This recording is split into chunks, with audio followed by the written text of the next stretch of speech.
തദ്ദേശ തെരഞ്ഞെടുപ്പിന്റെ രണ്ടാം ഘട്ടം 7 ജില്ലകളിൽ പോളിംഗ് ഏറ്റവും പിന്നിലായി തൃശൂർ. അതേസമയം പോളിംഗ് ശതമാനം കുറഞ്ഞത് തങ്ങളെ ബാധിക്കില്ല എന്ന വിശ്വാസത്തിലാണ് മുന്നണികൾ. 72.47 ജില്ലയിലെ പോളിംഗ് ശതമാനം. കോർപ്പറേഷനിൽ 62.45%. 2020 അപേക്ഷിച്ച് 2%-ലേറെയും 2015 അപേക്ഷിച്ച് 5%-ലേറെയും വോട്ടിന്റെ കുറവാണ് ജില്ലയിൽ ഈ വർഷമുള്ളത്.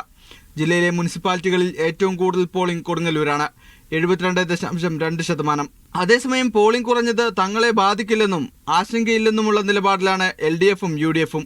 തങ്ങളുടെ വോട്ടുകളെല്ലാം പോൾ ചെയ്യപ്പെട്ടതായും തെരഞ്ഞെടുപ്പ് സംവിധാനം കാര്യക്ഷമതയോടെ പ്രവർത്തിച്ചുവെന്നും ഇടതുപക്ഷം പറയുന്നു. തികഞ്ഞ ആത്മവിശ്വാസത്തിലാണെന്നും UDFിന് അനുകൂലമായ ഓരോ വോട്ടും പോൾ ചെയ്യപ്പെട്ടിട്ടുണ്ടെന്നും കോൺഗ്രസ് വ്യക്തമാക്കി. മികച്ച മത്സരമാണ് നടത്തിയതെന്നും സുരേഷ് ഗോപി പാർലമെന്റിലേക്ക് മത്സരിച്ചപ്പോഴുള്ള അതേ തരംഗമാണ് പ്രതീക്ഷിക്കുന്നതെന്നും BJP നേതാക്കൾ പറയുന്നു. പുറത്ത് ആത്മവിശ്വാസം പ്രകടമാക്കുമ്പോഴും നേതാക്കൾക്ക് ആശങ്കയുണ്ട്. കുറഞ്ഞ പോളിംഗ് ശതമാനം ആരെ വെട്ടിലാക്കുമെന്ന് അറിയാൻ ഒരു നാൾ കൂടി കാക്കണം. മീഡിയ 1 തൃശൂർ.